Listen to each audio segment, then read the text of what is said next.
اللہ اکبر کبیرہ ان الحمد للہ رب العالمین حمدا کثیرا طیبا مبارکا فیہ ان الحمد للہ نحمدہ ونستعینہ ونستغفرہ ونعوذ باللہ من شرور انفسنا ومن سیئات اعمالنا من يهده الله فلا مضل له ومن يضلل فلا هادي له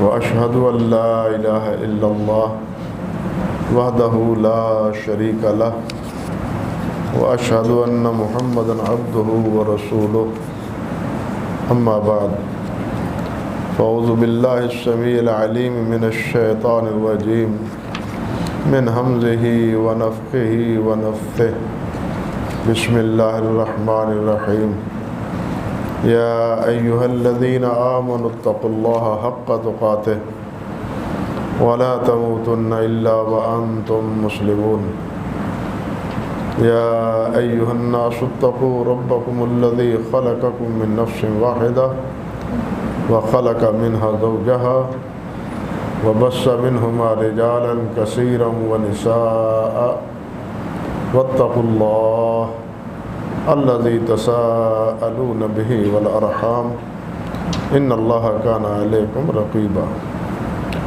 يا أيها الذين آمنوا اتقوا الله وقولوا قولا سديدا يصلح لكم أعمالكم ويغفر لكم ذنوبكم ومن يطع الله ورسوله فقد فاز فوزا عظيما اللهم صل على محمد وعلى آل محمد كما صليت على إبراهيم وعلى آل إبراهيم إنك حميد مجيد اللهم بارك على محمد وعلى آل محمد كما باركت على إبراهيم وعلى آل إبراهيم إنك حميد مجيد محترم حضرات،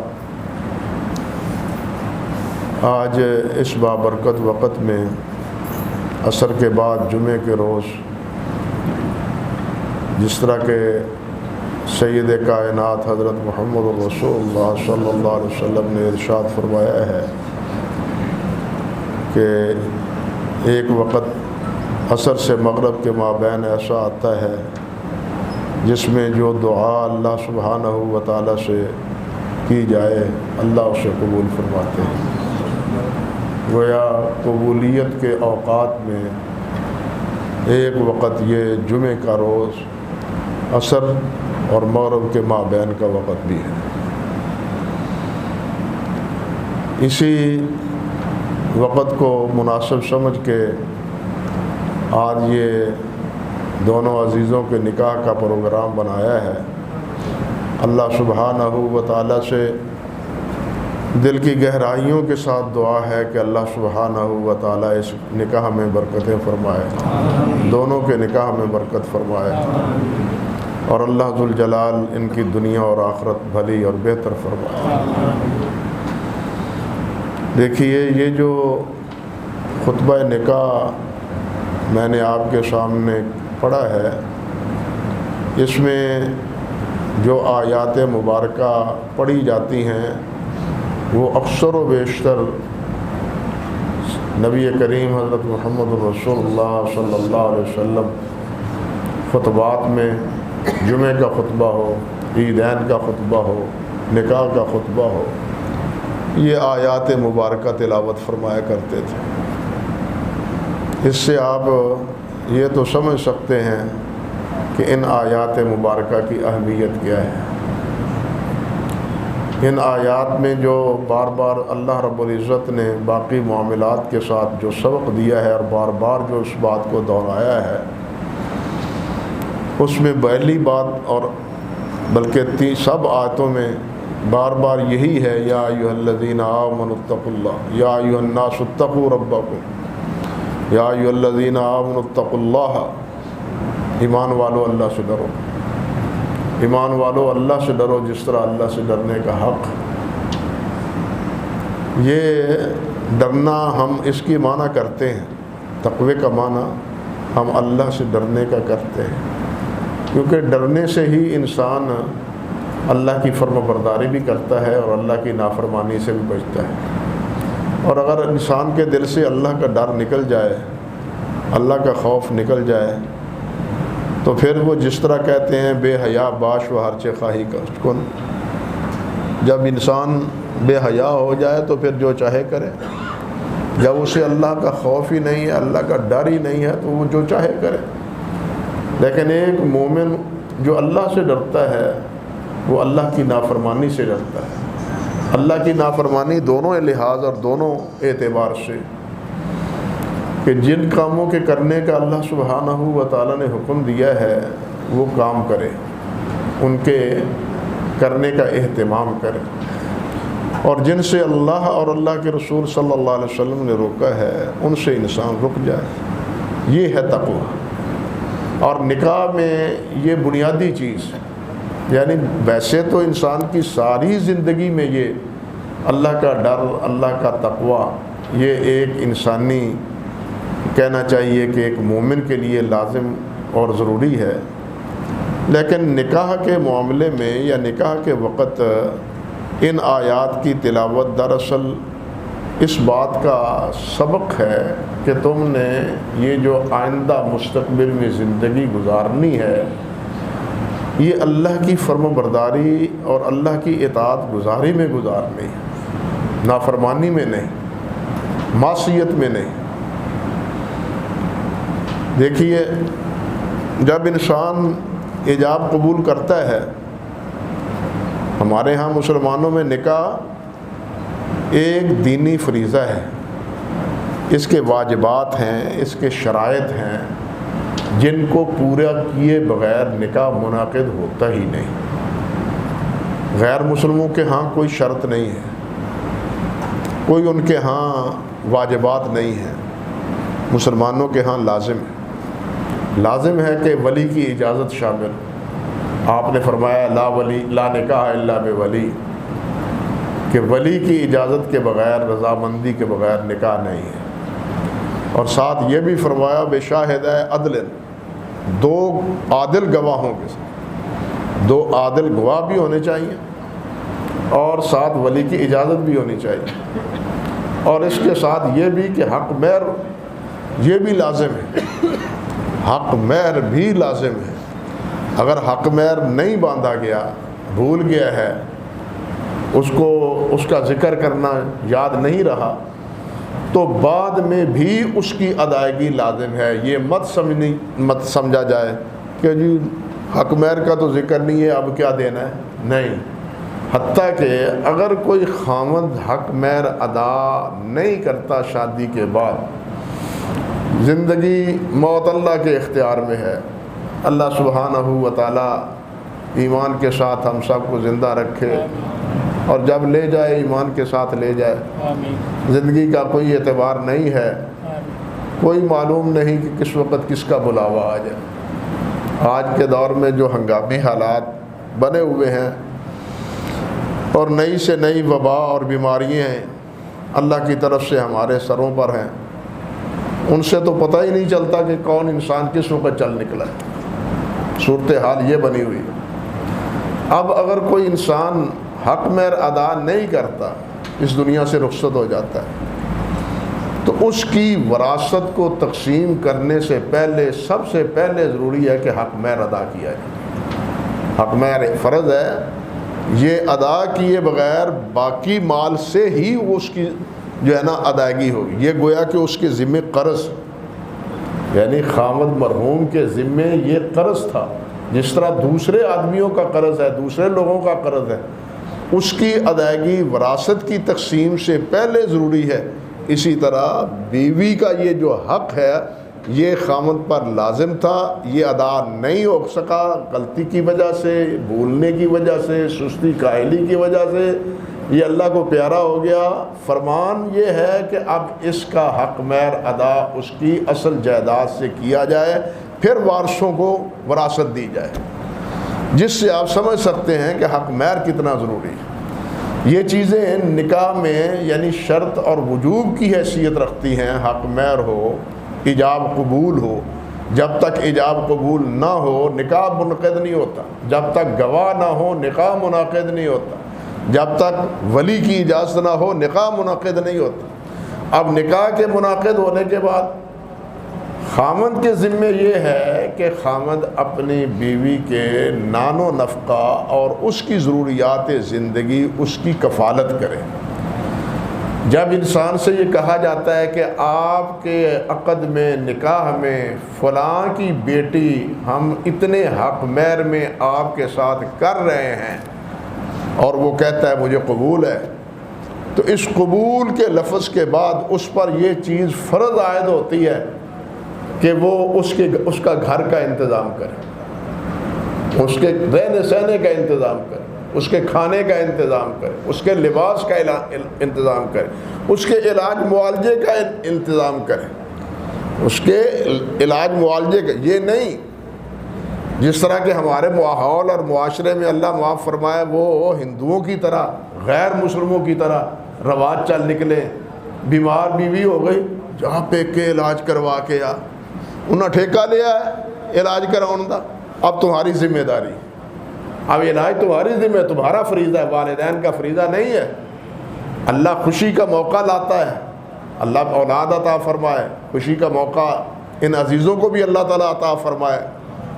وہ موقع آتا ہے تو اس وقت بھی یہ بوجھ یا یہ خرچہ یہ خامد کے ذمہ ہے، لڑکی کے والدین کے ذمہ بالکل نہیں ہے.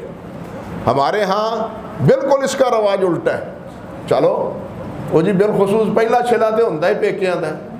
ایسی کہاوتیں بنی ہوئی ہیں جن کا دین اور شریعت سے کوئی تعلق نہیں، یعنی جن کا دین اور دین کے ساتھ شریعت کے ساتھ کوئی تعلق نہیں. آپ کہیں گے کہ جی یہ بوجھ کہاں لکھے ہوئے ہیں؟ بھائی یہ بوجھ لکھے ہوئے ہیں جس وقت آپ قبول کر لیتے ہیں. اس کو بالکل اسی طرح سمجھیے کہ ایک آدمی مسلمان ہوتا ہے، کلمہ پڑھتا ہے، مسلمان ہوتا ہے، آپ اس کو مسلمان کرتے ہیں. آج تو اللہ معاف فرمائے کسی کو اسلام قبول کرانا ہی مشکل بن گیا ہے. ہماری گورنمنٹ، مسلمان ریاست میں مسلمان گورنمنٹ کا حال یہ ہے. آپ آج کسی کو مسلمان بنانا یہ مشکل جرم بن گیا ہے. یہ جرم ہے کسی کو مسلمان بنانا. یہ آپ کی اسمبلیاں پاس کروا رہی ہیں، سندھ میں پاس ہو چکا ہے، اور یہ آپ کے ملک یعنی جو نیشنل اسمبلی ہے اس میں بھی یہ پیش ہو رہا ہے. اندازہ کیجئے ہمارا یعنی رخ کس طرف ہے. ہم مسلمان ہو رہے ہیں یا مسلمانی سے نکل رہے ہیں. یعنی کسی کو مسلمان ہونے کی دعوت دینا بھی جرم ہے اس وقت. میں آپ سے عرض کر، یہ بات تو نہیں لیکن آ گئی ہے تو آپ سے عرض کر دیتا ہوں. ایک بچہ، ایک نوجوان، ایک ساتھی آتا ہے مسلمان ہونے کے لیے، آپ اس کو اس پروسیجر سے گزارتے ہیں جو ہمارے اسمبلی پاس کر رہی ہے. اس کے دوران اگر وہ فوت ہو جاتا ہے تو اس کے کافر ہونے کا مجرم کون ہے؟ وہ کون ہے؟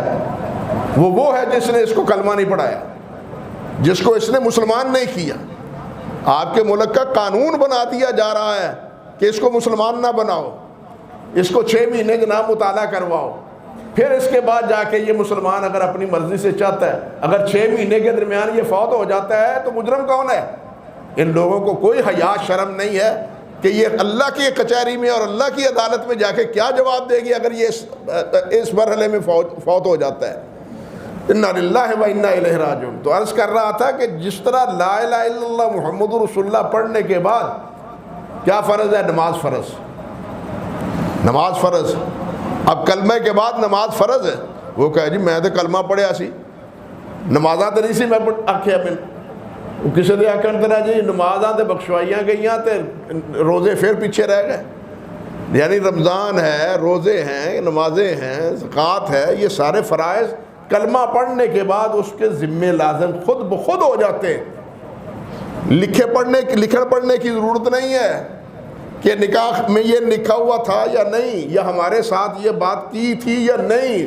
یہ نہیں، لا الہ الا اللہ پڑھنے کے بعد یہ خود بخود اس کے ذمے فرض ہو جاتا ہے. اسی طرح ایجاب قبول کے بعد یہ خود بخود فرض ہو جاتا ہے کہ اس کا نان و نفقہ، اس کا لباس، اس کا کہنا چاہیے کہ علاج معالجہ اور اس کی ضروریات زندگی، لیکن ضروریات زندگی بھی اس لامتناہی نہیں۔ آج کل ضروریات زندگی فضول حرکتوں پر مبنی ہے، عیاشیوں پر مبنی ہے، آوارگی پر مبنی ہے۔ مجھ سے آپ بہتر جانتے ہیں، یا آپ کے اسی سول لائن کی سڑک پر 4 کم سے کم بیوٹی پارلر ہیں، مہنگے علاقے میں 4 بیوٹی پارلر ہیں نا میاں صاحب، 4 بیوٹی پارلر ہیں۔ آپ بتلائیے یہ بغیر یعنی مہنگی جگہ پر یہ اتنا خرچہ بیوٹی پارلر پر جو اٹھ رہا ہے، کیسے اٹھ رہا ہے، کہاں سے آ رہا ہے؟ یہ دین کا مسئلہ ہے یا شریعت کا مسئلہ ہے؟ بھائی بیوٹی پارلر کا اگر کوئی مسئلہ ہے تو مجھے بتلائیے کہ اس کا تعلق میاں سے ہے اور بیوی سے ہے۔ اگر وہ بیوٹی پارلر کے ذریعے بیرون خانہ جاتی ہے تو وہ کس کے لیے جاتی ہے؟ سوچیں ذرا، گھر کے افراد بھی سوچیں، والدین بھی سوچیں اور خامد بھی سوچے، وہ کس کے لیے جا رہی ہے بن ٹھن کے؟ گویا کہ وہ خامد کے لیے نہیں جا رہی۔ نتیجہ اس کا کیا ہے؟ اس کا نتیجہ پھر کیا ہے؟ طلاقیں ہیں، اور اس کا نتیجہ کیا ہے؟ خلع ہے۔ میرے پاس ابھی پچھلے ہفتے یہاں آپ کے سول جج عورت ہے، خاتون ہے، وہ آئی اور اس نے یعنی یہ فیملی لا جو ہے اس کے بارے میں مختلف سوالات کیے، میں نے بے توفیق جواب دیا۔ میں نے اس سے پوچھا کہ میری بہن یہ جواب دو کہ یہ 3 سال میں خلع کی اور طلاق کی شرح کتنی بڑی ہے؟ 3 سال میں، ان 3 سالوں میں خلع کی اور طلاق کی شرح کتنی بڑی ہے؟ وہ کہنے لگے پہلے سے دگنی ہو چکی ہے۔ یہ چند دن ہوئے ہیں، اخبار میں نوائے وقت میں خبر تھی کہ رحیم یار خاں میں 8 مہینوں میں 1000 خلع ہوا ہے۔ طلاق کا مسئلہ اس سے علاوہ ہے۔ اب یہ خلع اور طلاق اتنی تیزی سے کیوں ہو رہا ہے؟ اسی آوارگی کا نتیجہ ہے، اسی بے حیائی کا نتیجہ ہے، گھروں سے باہر نکلنے کا نتیجہ ہے، گھر میں نہ ٹھہرنے کا نتیجہ ہے۔ ہم اپنے آپ کو اس چیزوں میں، پابندیوں میں مشکل سمجھتے ہیں، بچیاں بھی مشکل سمجھتی ہیں، لیکن اس کے جو نتائج اور ثمرات ہیں وہ ہم بھگت رہے ہیں، بلکہ پوری قوم بھگت رہی ہے۔ اس لیے گھر کے افراد کو، خامد کو، والدین کو، بچی کے والدین ہوں یا لڑکے کے والدین ہوں، ان کو اپنے ماحول پر نظر ثانی کرنی چاہیے، اسے دیکھنا چاہیے۔ یا ایھا الذین آمنوا اتقوا اللہ کا مطلب کیا ہے؟ کہ وہ زندگی اللہ اور اللہ کے رسول کی اطاعت میں گزارے۔ جہاں نافرمانی ہے وہاں چھوڑ دے نافرمانی کو، پھر تو ہے وہ نکاح۔ اور یہاں کیا فرمایا ہے؟ من یتق اللہ یجعل لہ مخرجا وَيَرْزُقْهُ مِنْ حَيْثُ لَا یحتسب۔ اگر اس وصف سے متصف ہے، گھر کے اخراجات کفالت نہیں کرتے، ضروریات زندگی نان جمی پہ انسان کی گزرتی ہے، اللہ کا وعدہ ہے، اللہ کا۔ مجھے بتائیے وَمَنْ أَصْدَقُ مِنَ اللَّهِ حَدِيثًا، اللہ سے سچی بات کس کی ہو سکتی ہے؟ اللہ نے فرمایا ہے مَن یتق اللہ، جو اللہ سے ڈرتا ہے، من یتق اللہ، جو اللہ سے ڈرتا ہے، یخرج لہ یجعل لہ مخرجا، اللہ مشکلات سے نکلنے کے لیے اس کے لیے کوئی نہ کوئی ذریعہ بنا دیتا ہے۔ وَيَرْزُقُهُ مِنْ حَيْثُ لَا یحتسب، اور اسے وہاں سے رزق دیتا ہے جس کا اس کو اندازہ بھی نہیں ہوتا، اس کو اندازہ بھی نہیں ہوتا کہ یہاں سے ملے گا، وہاں سے اللہ رزق عطا فرما دیتا ہے۔ وَمَن يَتَوَكَّلْ عَلَى اللَّهِ فَهُوَ حَسْبُهُ، جو اللہ پہ توکل کرتا ہے اللہ اس کے لیے کافی۔ آئیں تو صحیح نا، تقوی کی زندگی کا شعار بنائیں تو صحیح، اللہ پر توکل اور بھروسہ کریں تو صحیح۔ نہ اللہ ذوالجلال پر تقوی ہے اور نہ اللہ پر توکل ہے، پھر نتیجہ کیا ہے؟ گھروں میں پریشانیاں نہیں ہیں تو اور کیا ہوں؟ پھر کیا ہوں؟ پریشانیوں کا حل انہی میں اللہ ذوالجلال نے فرمایا ہے، اور ساتھ فرمایا کہ پریشانیوں سے آپ نکل سکتے ہیں اگر تم میرے اور میرے نبی کی اطاعت اور فرمانبرداری میں وقت گزارو۔ تو خیر یہ بڑی تفصیل طرف باتیں ہیں، بہت سی باتیں اور بھی کہنے کی گنجائش ہے، لیکن میں انہی چند باتوں پر اکتفا کرتا ہوں تاکہ آپ بھی بور نہ ہو کہ مسئلہ تو تھا حجاب قبول کا، مولوی صاحب جمعے کا مسئلہ لے کے بیٹھ گئے، خطبے کا مسئلہ بنا کے بیٹھ گئے۔ چلو یہ جو کچھ کہا اللہ سبحانہ و تعالیٰ اس پر عمل کرنے کی، سمجھنے کی ہمیں توفیق عطا فرمائے۔ عزیزم عدنان صاحب آپ کا نکاح بھائی عبد الرحمن صاحب کی صاحبزادی سائرہ کا نکاح 2 گواہان اور اس مجلس کی موجودگی میں بعوض 20,000 روپے حق مہر کے آپ سے کیا جاتا ہے، آپ کو قبول ہے؟ قبول ہے، اونچی آواز سے قبول ہے۔ بارک اللہ اکرمکم اللہ۔ اسی طرح ذیشان صاحب، آپ کا نکاح بھائی عبد الرحمن صاحب کی صاحبزادی حمنہ کا نکاح ان 2 گواہان عبد الغفار صاحب اور محمد سعید صاحب کی موجودگی میں بعوض 5,000 حق مہر کے آپ سے کیا جاتا ہے، آپ کو قبول و منظور ہے؟ قبول ہے۔ ہاں، بارک اللہ وجمع بینکما بخیر۔ اللہ تبارک و تعالیٰ آپ کی زندگیوں میں برکتیں فرمائے اور آپ کا یہ ملاپ اللہ ذوالجلال خیر و برکت کا بنائے۔ دعا کریں بھئی اللہ سبحانہ و تعالیٰ اس ملاپ کو، اس نکاح کو، اس جوڑے کو اللہ سبحانہ و تعالیٰ ہمیشہ جوڑے رکھے، دنیا میں بھی اور جنت میں بھی۔